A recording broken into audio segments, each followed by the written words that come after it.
Welcome to the Deep Dive, Emerald City Hockey's Seattle Kraken podcast.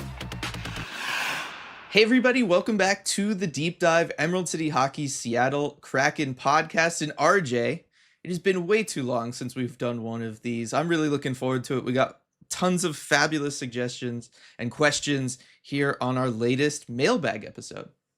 Yeah, I can't wait. These are some of my favorite episodes we do.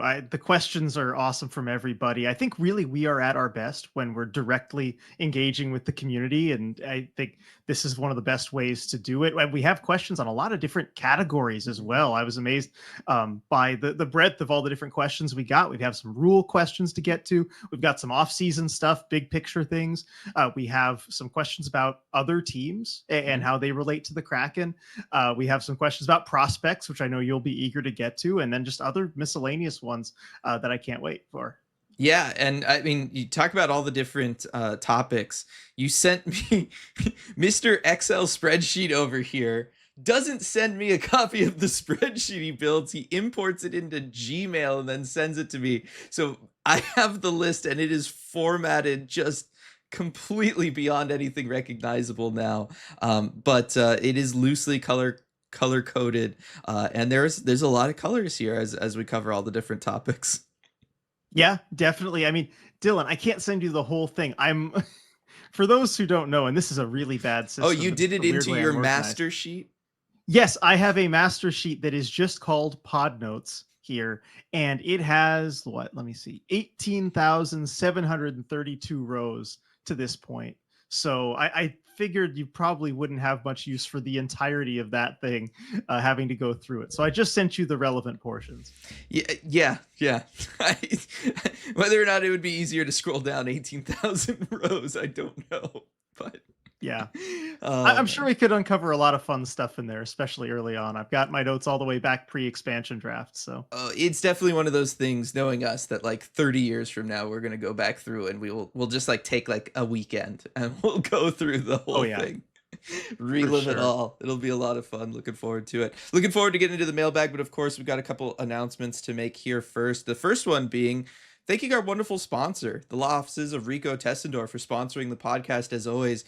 RJ, you and I went to game 4 in the Everett Seattle T-Birds series. And were you also maybe slightly taken aback at how violent it was? I was. Look, I know that's a big rivalry. I've seen a Thunderbird Silvertips game before. I know how nasty it can get. But man, just the cross checks behind the play, the boarding. Look, nobody is afraid of boarding in that series. And it was just something to see for a full 60 minutes of both teams just going at it like that.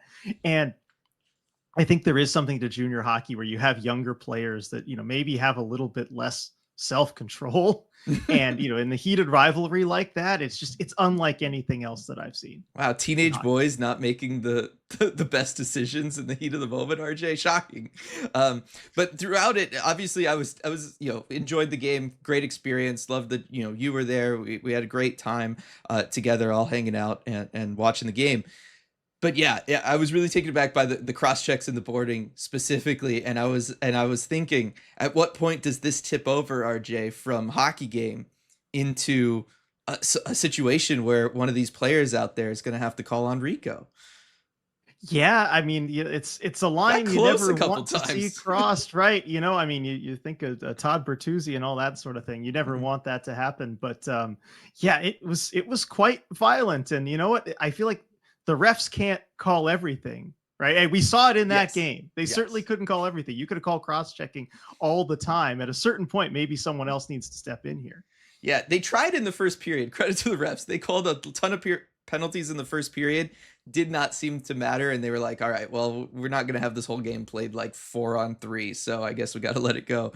It was definitely one of those where yet again, it brought Rico and his wonderful work up here in the greater Seattle area to mind. And while we hope none of you ever need his services, the odds say that at some point someone out there will be involved in an accident, whether on the road, at work, or anywhere in between. And when you are, we hope you call Rico at 425-778-9800 or visit his website, ricotessendor.com, to schedule a free consultation. He's won millions of dollars for his clients and helped thousands of people in the greater Seattle area. And as a fellow member of the ECH community, we know he'll help you too. And hopefully you don't have to call him because you got, randomly cross-checked to the mouth, like happened a couple times just out there on the street. Yeah, that's the thing. On the ice, it's okay. They have a system for it. You go to the penalty box. Someone randomly cross-checks you on the street. Call Rico. Definitely call Rico in that situation. And then real quick, right before we get to the mailbag stuff, want to mention that we have our live game commentary for this month of April. Not a ton of Kraken hockey this month as the season does come to a close for them in like a week and a half, basically, at this point, or a week from tomorrow. A week from tomorrow, week from tomorrow, the season is over. Season 4 in the books, kind of crazy. But we do have our live game commentary game over at patreon.com/Emerald City Hockey. That's going to be this upcoming Thursday, April 10th, for the game against Vegas. That's a 7 p.m. start if you're out here in the Pacific time zone. Looking forward to that one. RJ, obviously, always look forward to our live game commentaries, but I think a game against Vegas, as Vegas is maybe trying to get ready for the playoffs. They might be in a little bit of a battle against the Kings, the Kraken's opponent tonight, and also a week from tomorrow. I think it's going to be a good one. I mean, the Kraken have an opportunity against the other new expansion team to maybe try to play spoiler and keep them away from a division title. Yeah, chance to play spoiler in the standings is big, and Vegas is going to be focused on having their game right for what they want to be a lengthy playoff run.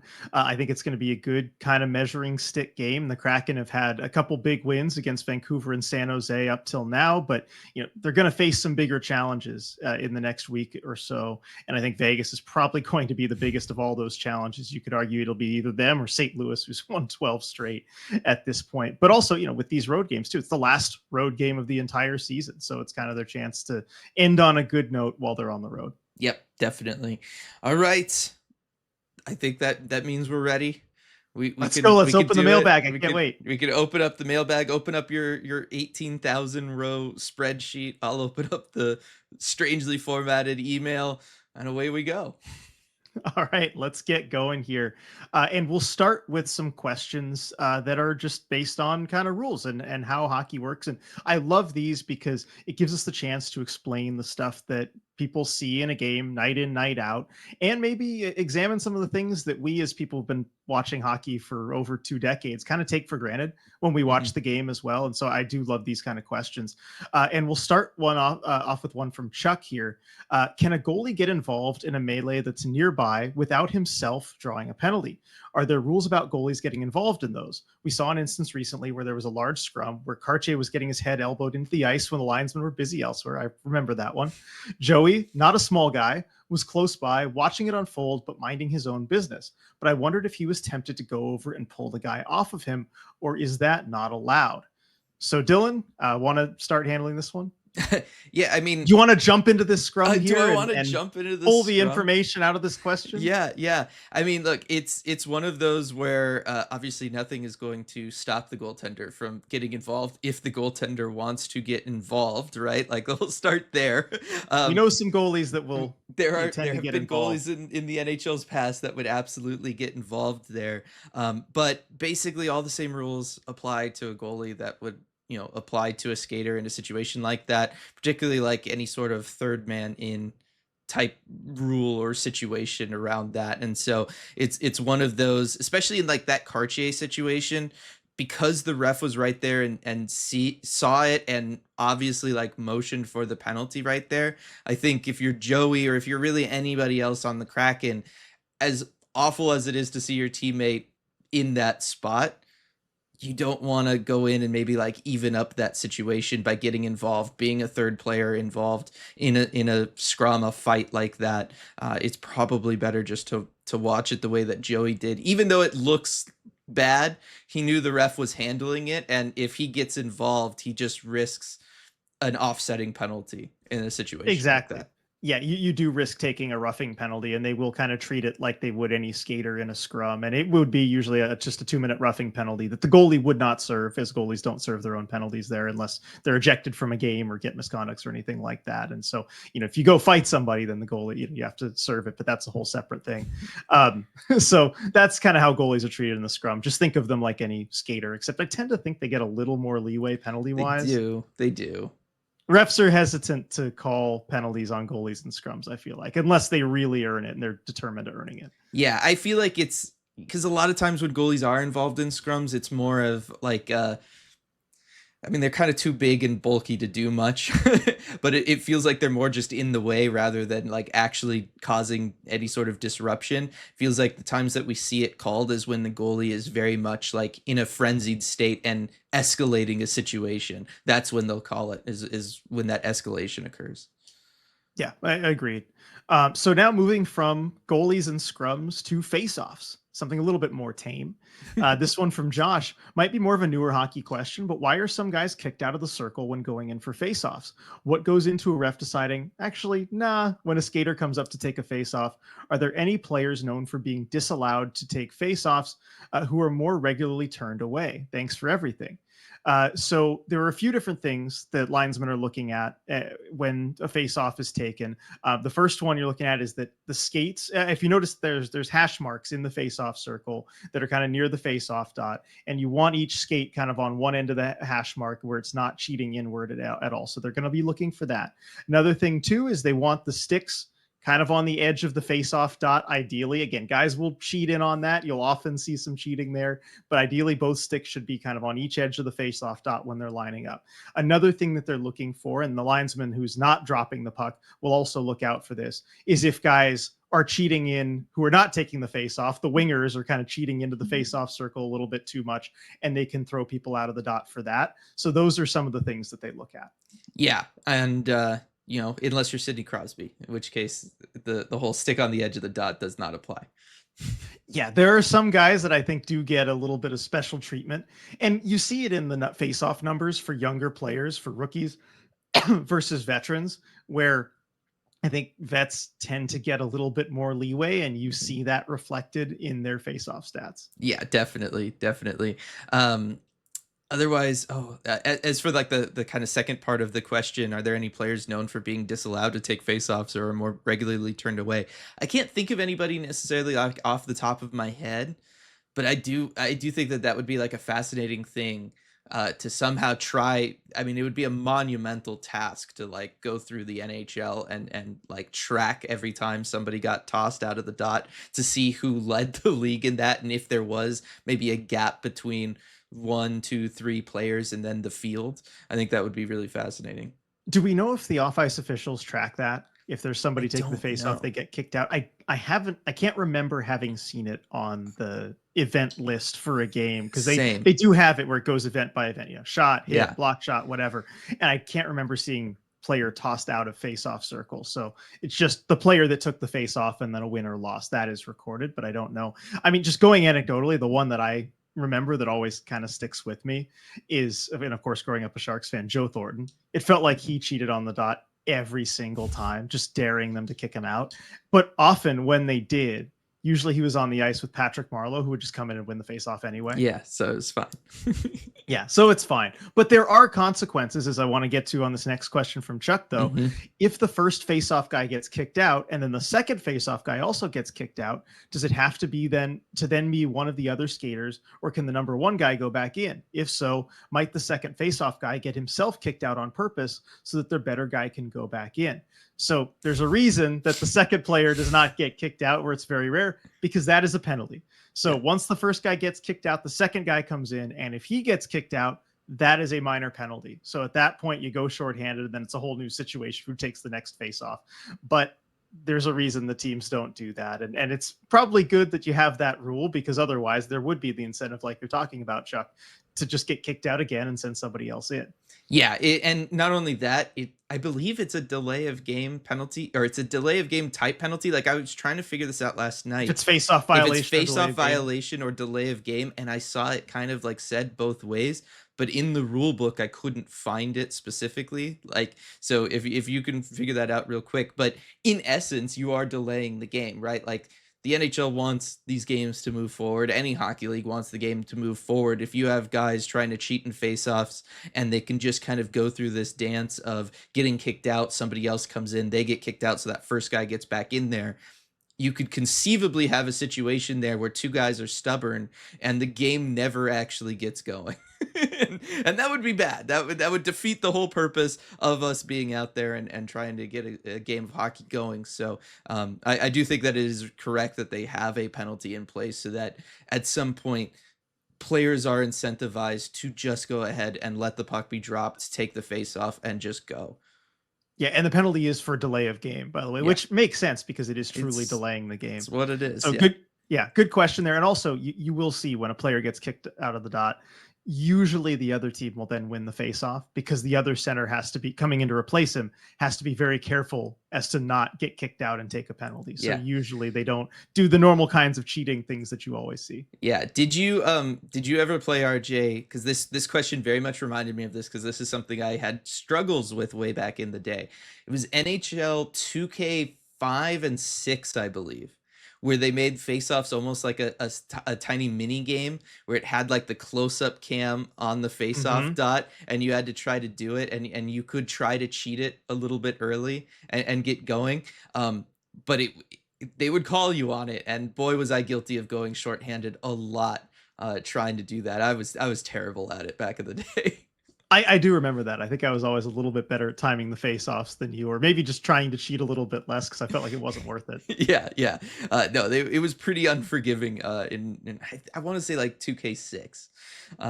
It was something. But yeah, that's a good question. Good game, Marty Turco on the cover. Yeah, Anyway, we will stop reminiscing here. So from the face-offs back to the violence.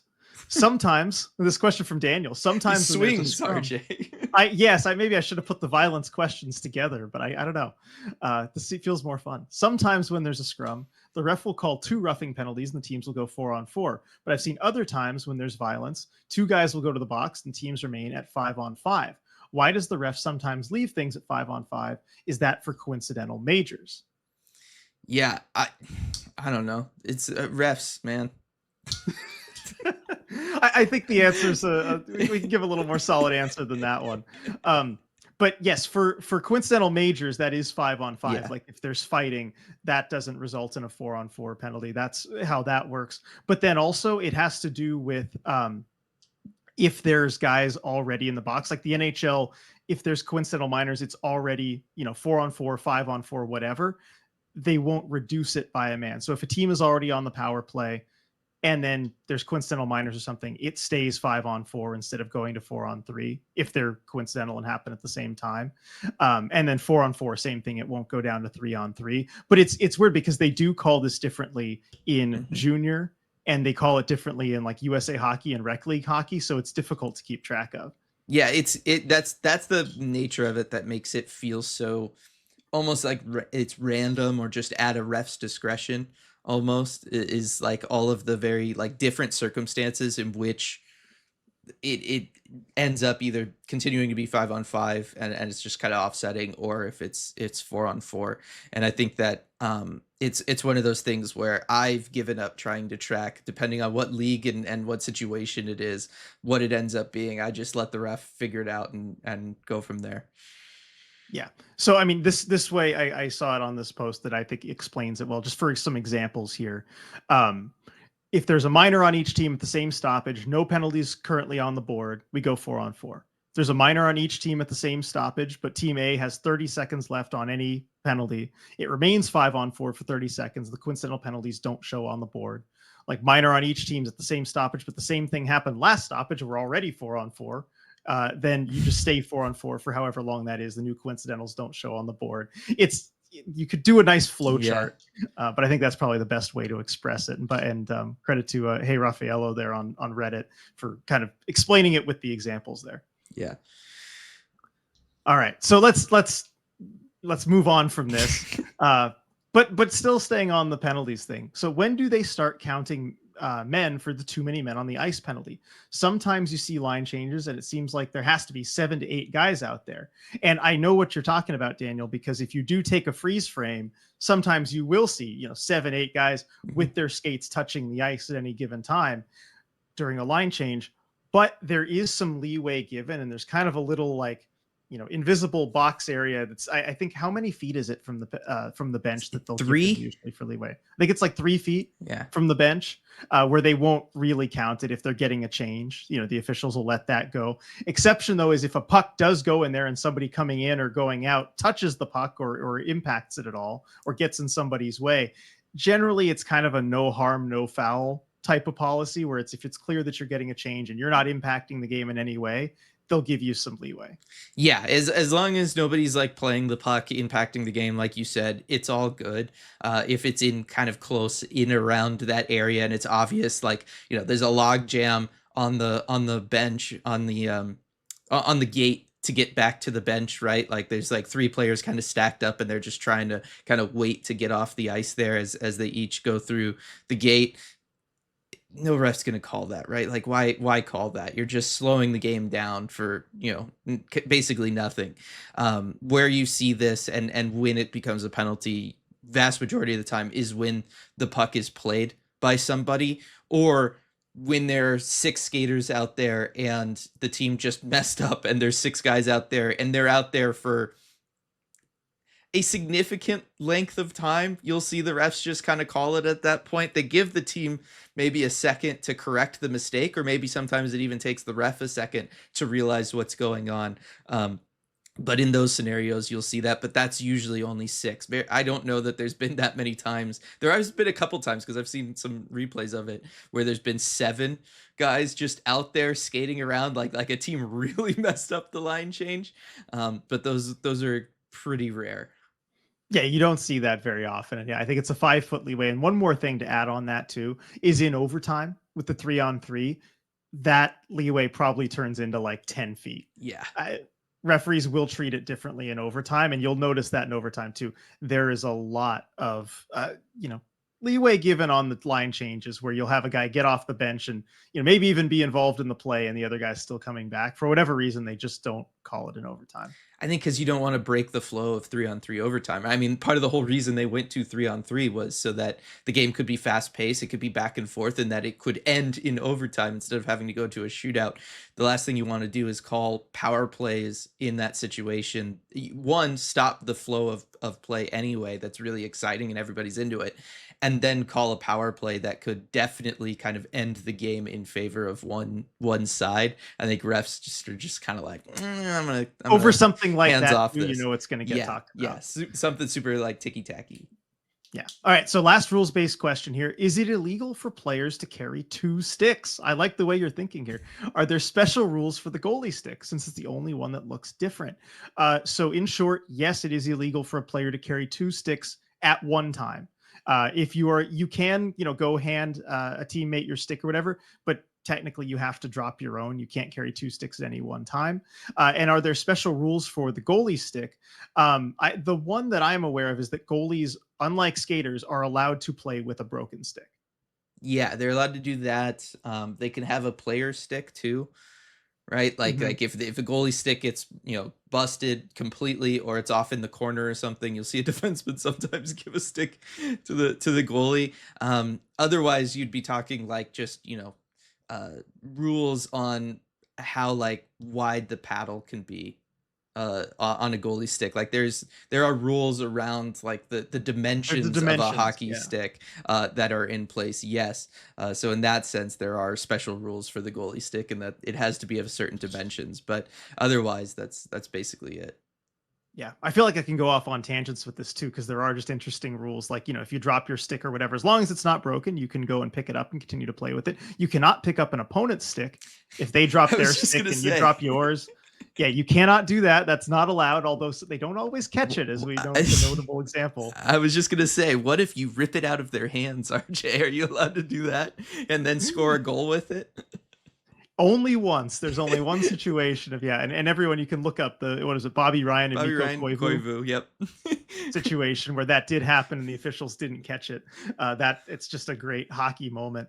And then also, if you mentioned if a goalie loses their stick, you'll sometimes see a defenseman hand the goalie their stick, or just a skater hand the goalie their stick. And I think most teams approach it this way, that basically you always, if someone is missing a stick, you tend to want to hand the stick one level backwards. So if the goalie's missing a stick and you're any skater, you probably want to hand the goalie your stick because he needs it more. If a defenseman breaks his stick and you're defending, if you're a forward, hand the defenseman your stick if they can't go get one, and then you can go and get one yourself. Yeah, no, that is definitely the priority order is kind of net out when it comes to who needs to have a stick in their hand. Yep, exactly. So good questions there on the rule stuff. Always love those. So keep them coming. Mailbag or not. If you're Yes. ever just wondering how something that you're seeing in a game is working or whatever, hit us up on social media. We're always happy to answer those, or on the post game, or anywhere you can get a hold of us. So moving on to off-season moves, big picture stuff, armchair GM stuff. This is my favorite category of question. Just it's more my thing. And we have 3 questions here on offer sheet. So I figured we'd start out with the offer sheet stuff because I think this was the most asked about topic, really, with all of this. So let's get right into it. And I'll just read all 3 questions at once and kind of lump them together here because they all have to do with offer sheets. So Daniel asking, the Kraken are likely to make some offer sheets this summer. Could you explain how this process works? Who's eligible, the timing? Do you even need to tell the other team that you're doing it? Mama Llama says, with the cap going up this offseason, you said there probably won't be offer sheets, but if the Kraken should offer sheet anyone this offseason, who should it be? And then the Loosed Kraken asking, Nyes, McTavish, and Marchman are all RFAs. Ducks can likely easily match, but the Kraken could put the other 2 in a real tough spot. What are the chances this is what Ron has planned with his draft capital? So I'll start with Daniels here because just the process of the offer sheets, I think that's the most likely place to start. And I do want to just address the premise here. I do not think it's likely that the Kraken make offer sheets this summer. I would be kind of surprised if they did it, and I'll get into the reasons why here. And also just saying that it is very rare. We did see a pair of offer sheets, kind of matching offer sheets last summer, but you really don't see it very often. As for how the process works, so we'll start with who is eligible. So restricted free agents are eligible for offer sheets, and there's some details as far as some RFAs are eligible for offer sheets and others are not, but most of them are eligible to be offer sheeted.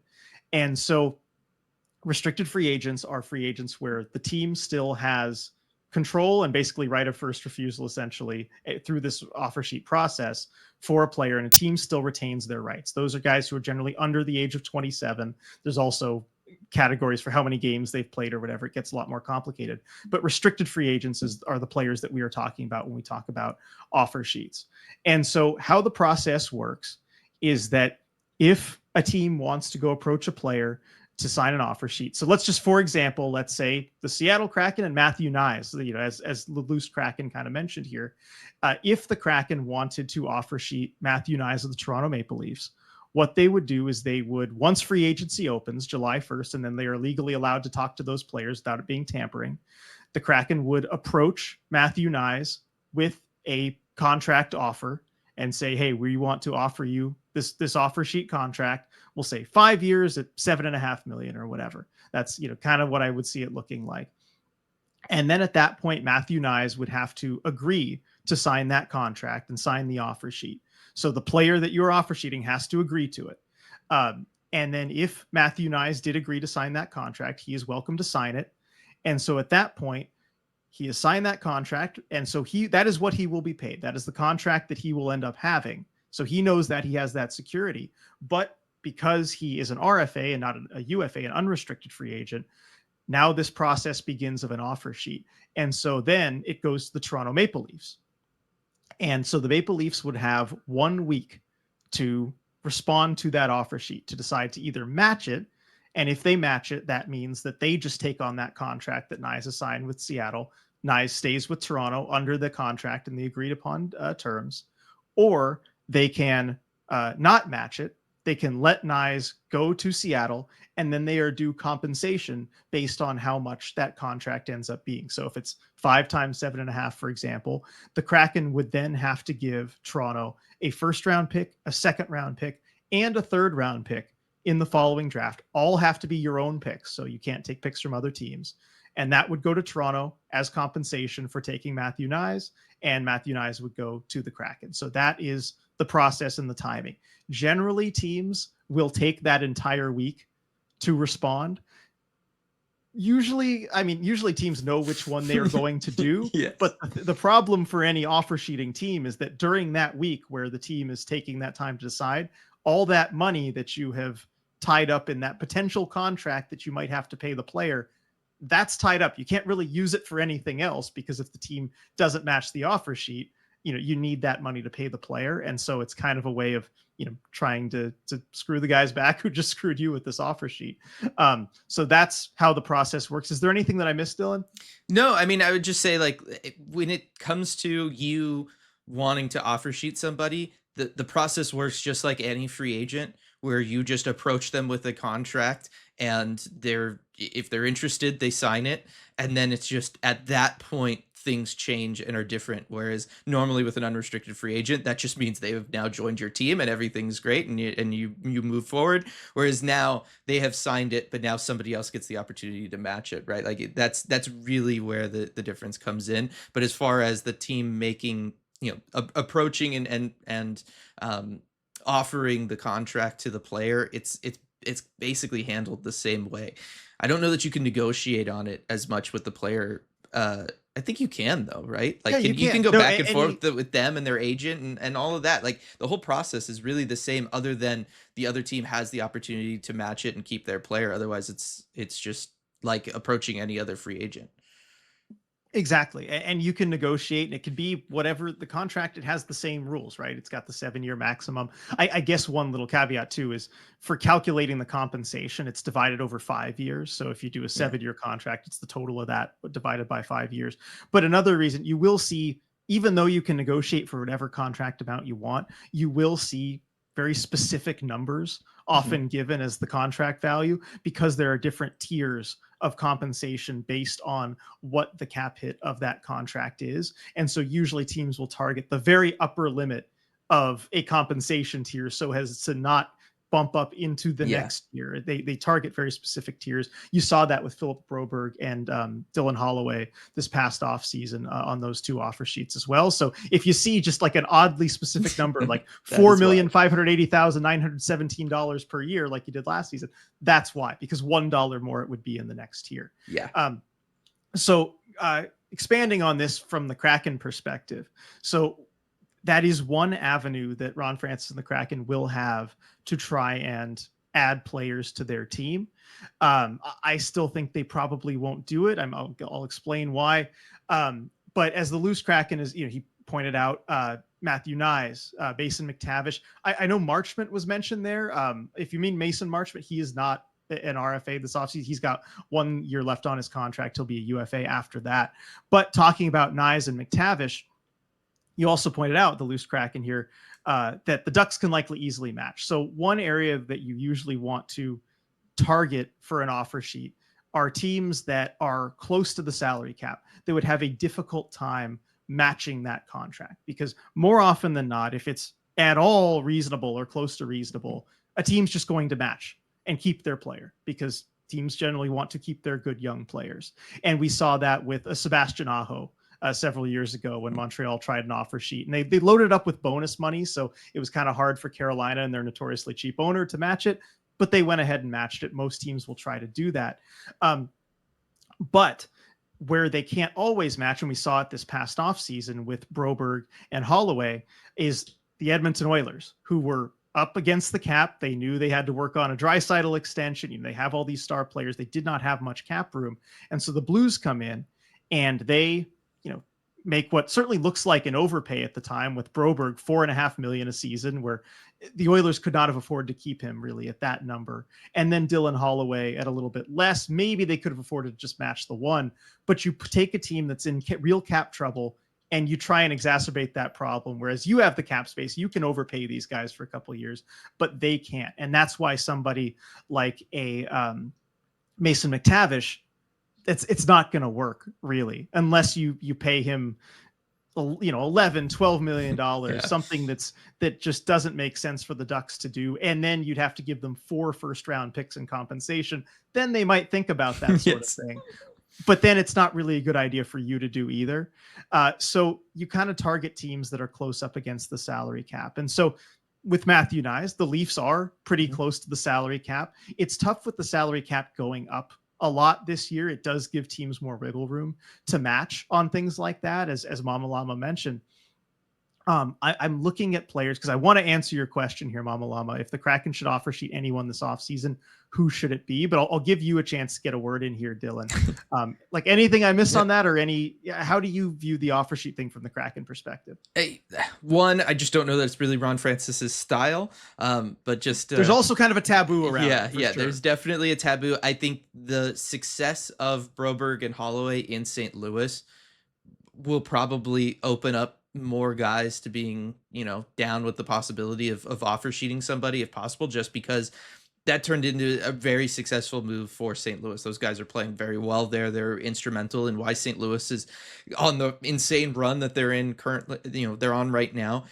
So that's kind of a big deal there. I think Rod Francis won't be one of those guys. It's just not really how he operates. And with the cap going up, I don't know that there's going to be a ton of opportunity to specifically target people. I think there has to be just the right situation for GMs, and I don't know that this offseason there will be. Even with the Matthew Nyes, could be offset with Mitch Marner leaving Toronto. So they're really not that actually up against the cap. So there's a lot of situations like that there, but no, I'll let you kind of finish this up because I do have to be the responsible one and keep an eye on the time. Oh, that's right. Yes. Okay. So I'll try and hurry up on this, but I will pick a player here. Some of the top guys, I still think Nyes doesn't make a ton of sense given what the compensation is going to be. A first, second, and third is pretty steep. Guys like Paterka, Velarde, like those teams are going to have the option to match. They're going to have the cap room to do it. If I'm picking one player, and really it's not more of an impact scorer, there are other guys you can find opportunity with, like a Dylan Holloway, that are kind of further down. Alex Laferriere, he's not someone that we've talked about before, but he's kind of a bottom 6 forward for the Kings right now, but decent, impressive scoring. 36 points in 71 games this season. He's only 23 years old. I like the style of his game too, and I think if you came in with a contract at something like 2 years times $4 million a year or so, you can keep that compensation to just a second round pick. And I think, second for a guy like Laferriere, young player you can kind of add to your forward group. I know the Kraken have enough depth forwards and everything, and you would be kind of overpaying.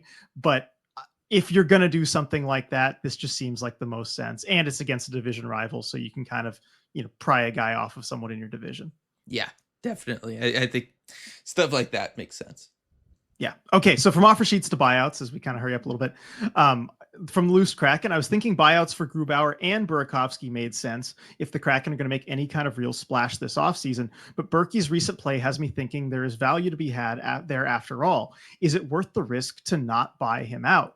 And so, Andre Burakovsky has been playing a lot better recently. I mean, we both talked about that plenty. And already for about a month or so, even before he really turned it on, I started thinking that a buyout wasn't really coming with him, just given how they were utilizing him.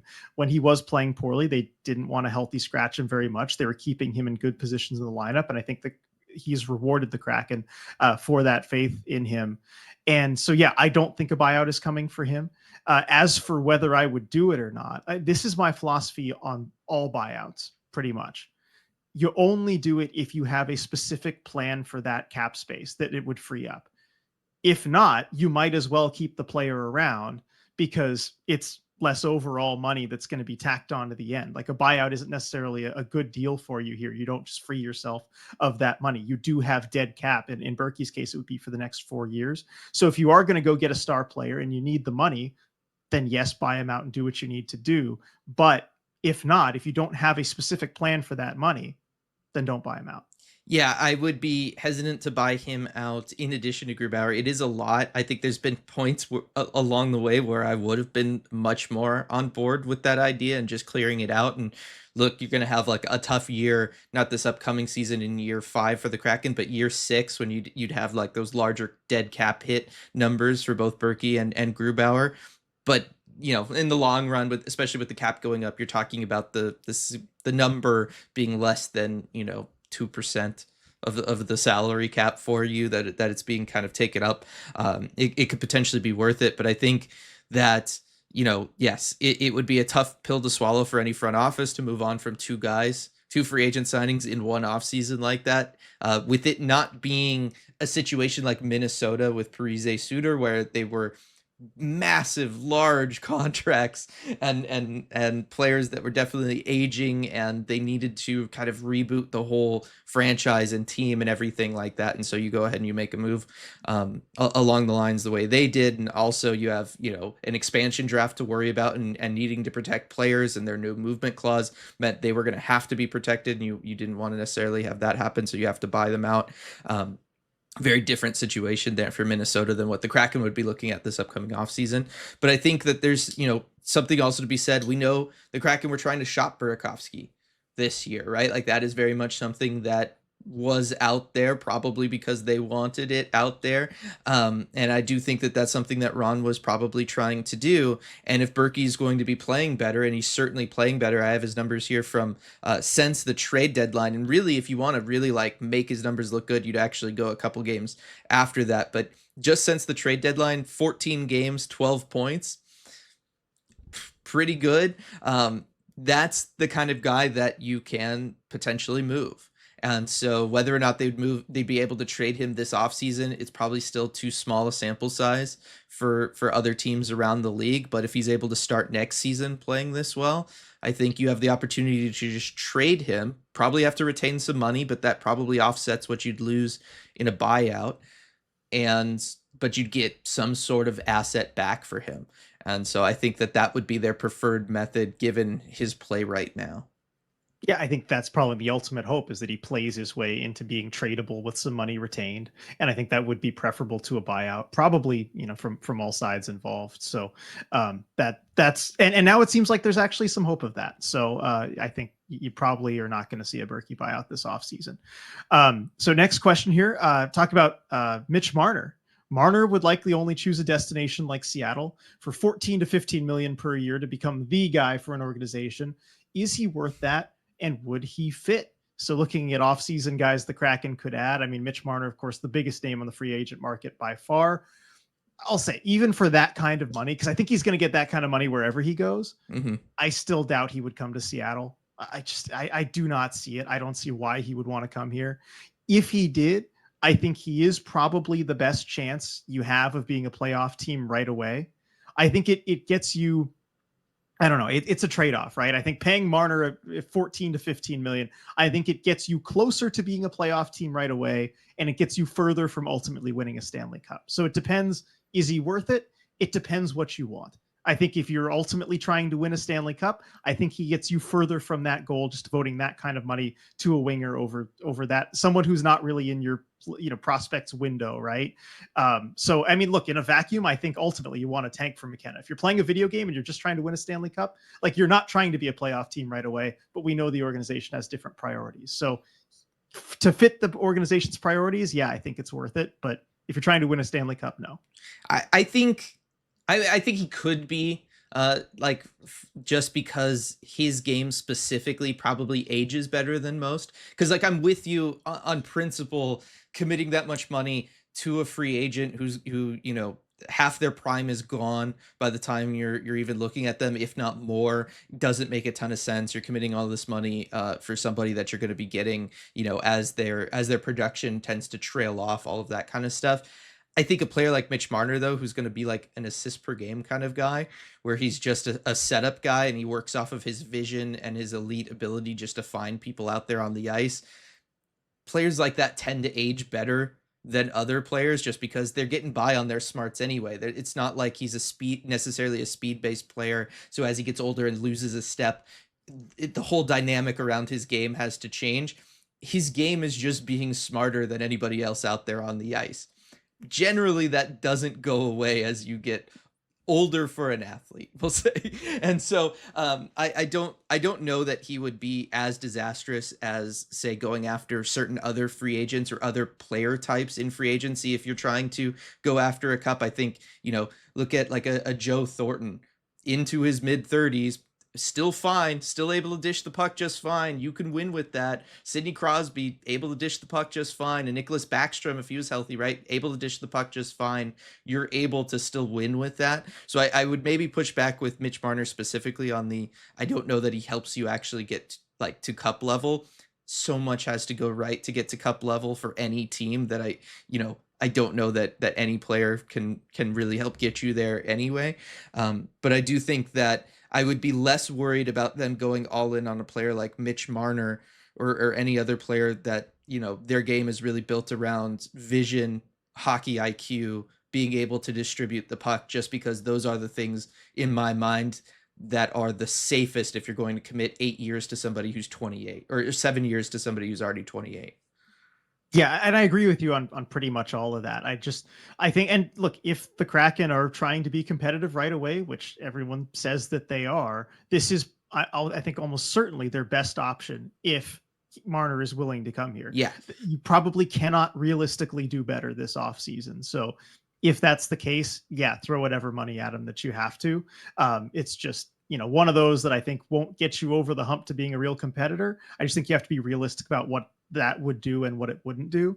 I don't think it would make you a true competitor for the Stanley Cup, but it would probably at least help you toward becoming a playoff team pretty regularly. Yeah, I don't think this team is one player away from Connor McDavid. I don't know. Maybe he's the level you're talking about to make this team a true cup contender there.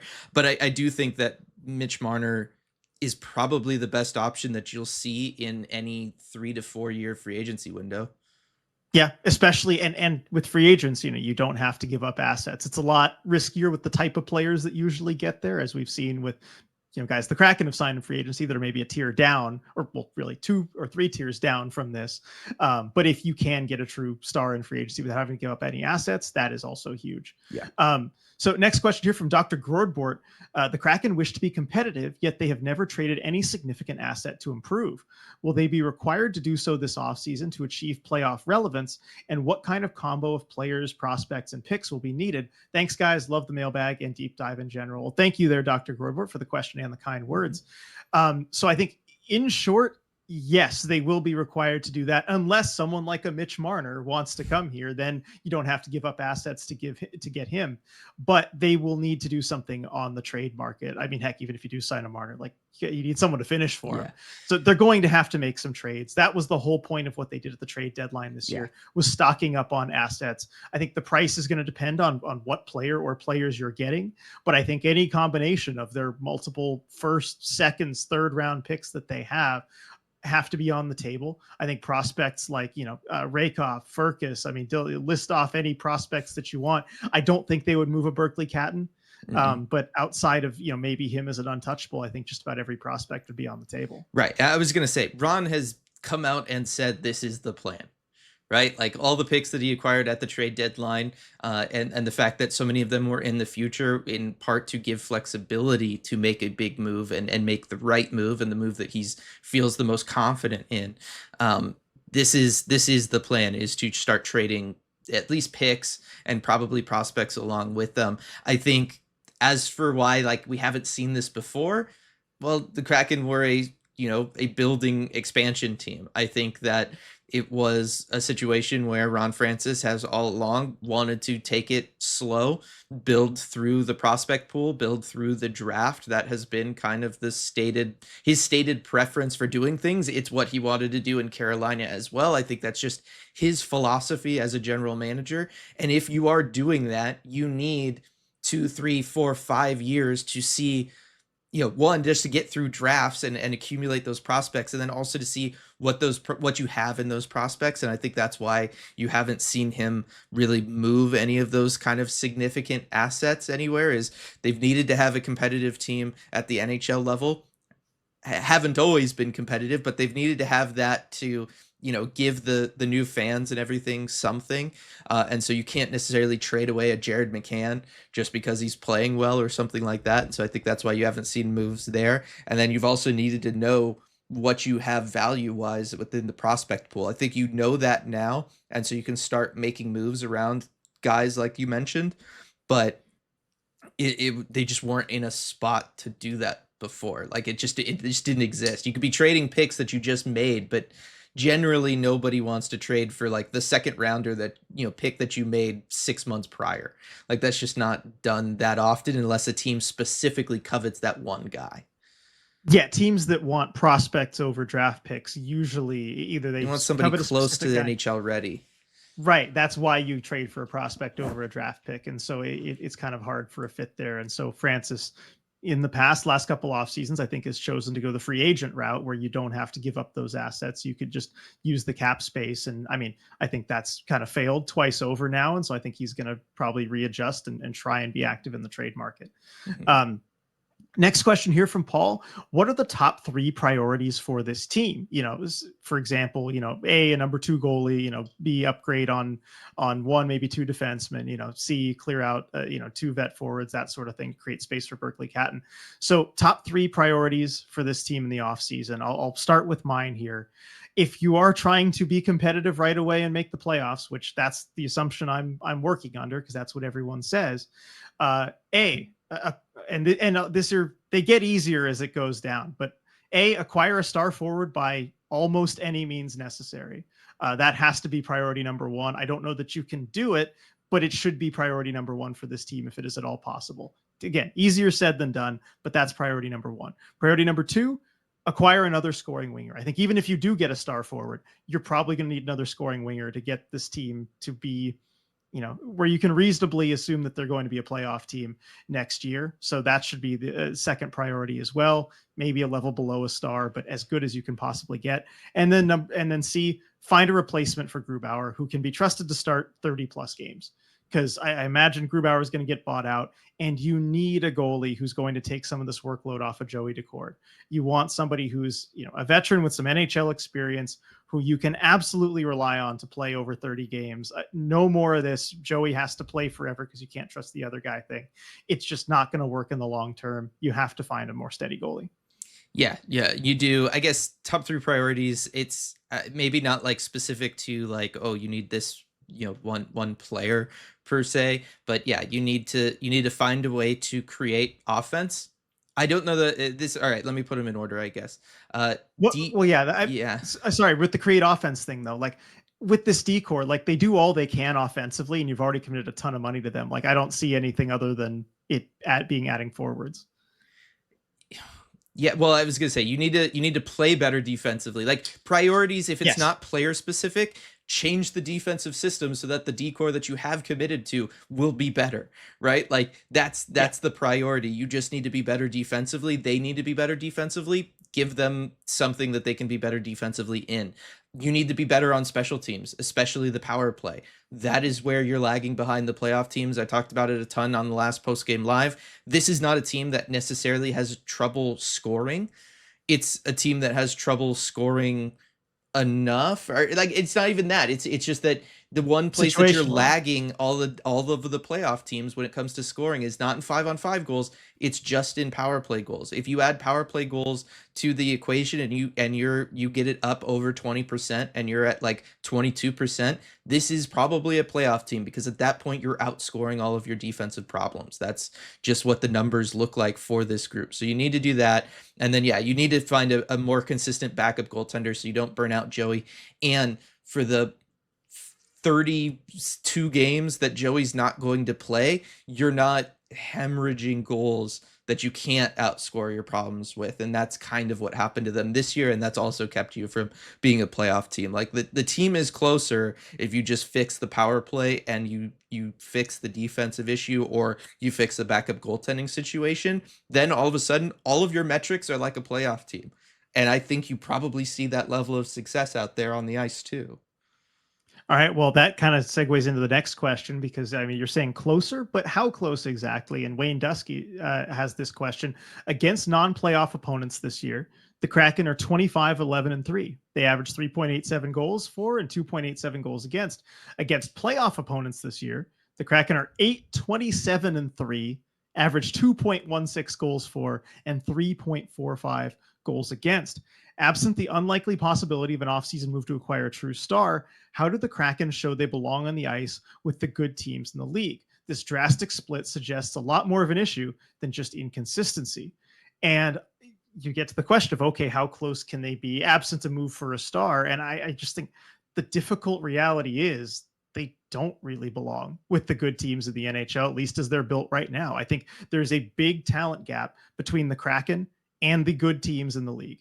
And it's going to be hard to bridge that gap in just one offseason. I think the gap is so wide that, we talk about players you can add, a power play specialist, a forward who can kind of score some more goals and maybe take some of that pressure off the defense. Cause I think a lot of the poor defensive play is them having to do too much.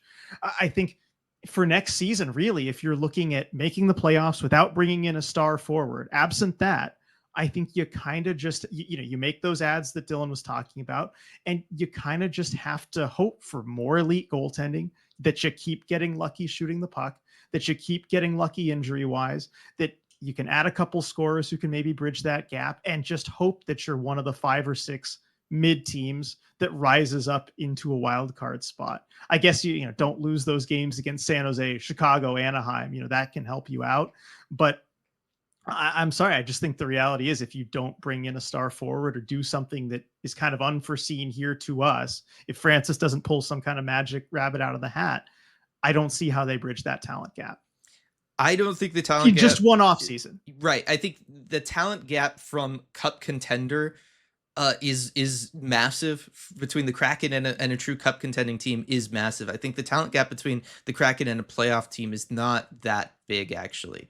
Like, I think that it is there, but I don't think it's that large. And I think that you could be a lot more proactive than just hoping that all of the things fall in your lap the right way, the way that you're kind of suggesting there. I'm one in favor of being proactive and taking steps to mitigate some of this. And when I look at the differences here, I see two things. One, there's the goals for discrepancy of nearly a goal and a half per game, right? Or over a goal and a half per game between playing non-playoff teams versus playing playoff teams. That to me is you're not doing enough to try to manufacture goals. And so what happens is you can take advantage of poor defensive teams and you can find those easy gaps that they're going to leave available for you and you can take advantage of them. Great. The Kraken in their history have not always been able to do that. You could argue 2 of their 4 seasons so far, they haven't been able to do even that. So this is why I think the talent gap isn't as large as it has been in the past. What you need to start doing is finding ways against teams that aren't going to make obvious defensive mistakes. How do you create offense against them? That involves going to the net a lot more, utilizing your cycle more. These are all things that I've kind of talked about all throughout the season. That's something that the team just needs to find ways of doing more frequently. I think we're starting to see it here lately. They haven't played a ton of playoff teams. We'll really see like this week against LA, Vegas, St. Louis, and then you get LA again next week. You're going to see whether or not those lessons have stuck and if they're good enough to perform that way against a playoff team. But I think from an offensive standpoint, it's you have to go out there and you got to grind a little bit more than you've been trying to do. You can't rely on point shots against playoff teams. You got to get out there and you've got to actually put in the work. You can't just wait for a defensive gap to open up. You have to put in the work in the offensive zone. That's the difference there. But I think that that's one that you can make up for with work. You don't just need to hope that Mitch Marner decides to sign with you. Like you can just change your play style and have more results there. And then defensively with the goals against numbers, it's kind of the inverse of that where bad teams aren't necessarily able to take advantage of when you have a lapse in coverage. Good teams absolutely are going to take advantage of when you have a lapse in coverage. Like I talked about for the question before, you need to change the defensive system. And this, I know why the defensive system is the way it is. You're trying to get those breakouts. You're trying to get the team to move up the ice quickly. I don't think that works. I think that the goals for numbers against playoff teams shows that you don't really have the horses to play that way. So you kind of have to change offensively anyway, which would let you change defensively too. If you play more conservative in the defensive zone, you are going to have a better goals against average against playoff teams. And if you're able to do that, you're going to be able to take more of those games. You're going to be able to have more points in the standings. They are just so not built to have this like one defenseman weak side winger look in the middle of the ice in front of their goaltender. This team is just not built for that. But you can compensate for that by playing more conservative. And we've talked about this all throughout the year. So there are steps that I think can drastically change these numbers and make them more competitive against playoff teams. It allowed them to truly dominate the bad teams, so you don't have those weird losses to San Jose or Anaheim or teams like that. You shore up there. You're able to take more games against playoff teams, and you're doing it through a more proactive approach instead of just like, hoping that a star player is there. Are you going to be competitive once you get to the playoffs? No, that's where the talent gap comes in. But I think that, the NHL as a league, where, as you point out all the time, half the teams make it. It's a low bar. If you just play smart and work hard consistently, you can make it. That's what St. Louis is doing right now. Right? Like, that's all they're doing is Jim Montgomery comes in, changes their systems. Took them a while to get the hang of the systems, but now that they've got it, they're working hard. They're working hard in the offensive zone. They're defending very conservatively, but they're making sure that they do it well, and they're going to be a playoff team now because of it. That's all it takes. You just have to get proactive about what you're doing out there on the ice. I agree with just about everything you said there. My only area of pushback here is that I think that, yes, you can be, if you are smart and you work hard consistently over an 82 game schedule, like, you can be the team that rises to the top of those kind of mid teams talent wise.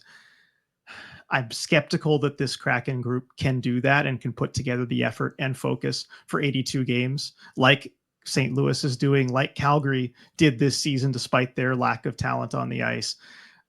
Under two coaches, I just don't know that this group can do it without some major changes. Just, I don't know, to the group at large. So I have serious questions about that. I agree with that. I was more like answering the question of like, how does this happen? Not whether or not it's realistic. That's true. That is the answer. Yeah, fair enough. That is different. But I will also say they made some small tweaks to the group, and boy, does this team look a lot different post trade deadline, right? And if people want, you can look at the names that went out, and I probably maybe one should stand out more than others as to maybe why some of that is the case.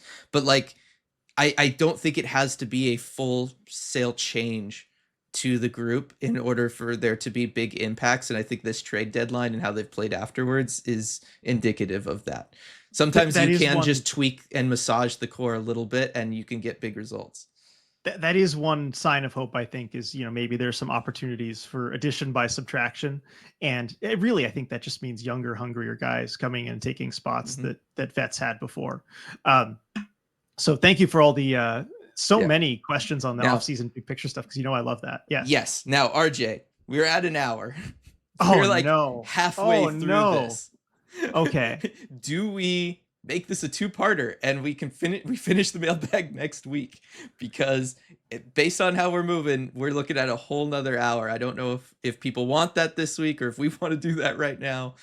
Okay, yeah, maybe this is best as a two-parter. All right, everybody, you've given us so many good questions that we've spent an hour on like the first half. I don't even know if we've gotten halfway on these questions. We've gotten halfway through like my weird formatted page. We're exactly halfway. I don't know about question number. No, we're about halfway, I think. Yeah.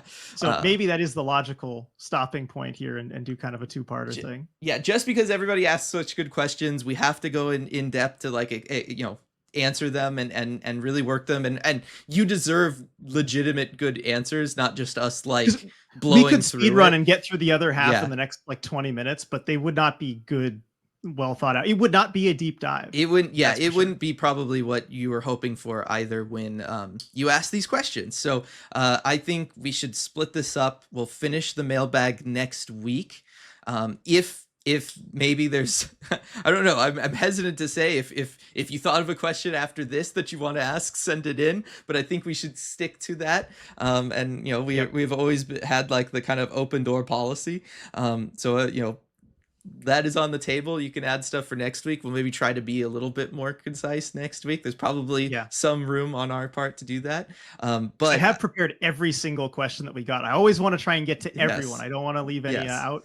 So that it's a challenge sometimes, but like I just love doing it. So give us your questions and we will really try. I promise. Yes, no, we will definitely do it. Again, this just speaks to the incredible support from all of you out there. The fact that we have so many questions and that they are good questions that give us an opportunity to either explain things or give our opinions on very specific, Kraken related things, like that last question, and kind of dive into what needs to change with this team and everything. So again, it's a lot of this is not it's not a problem that we have all of these. It just speaks to the quality of our community, really.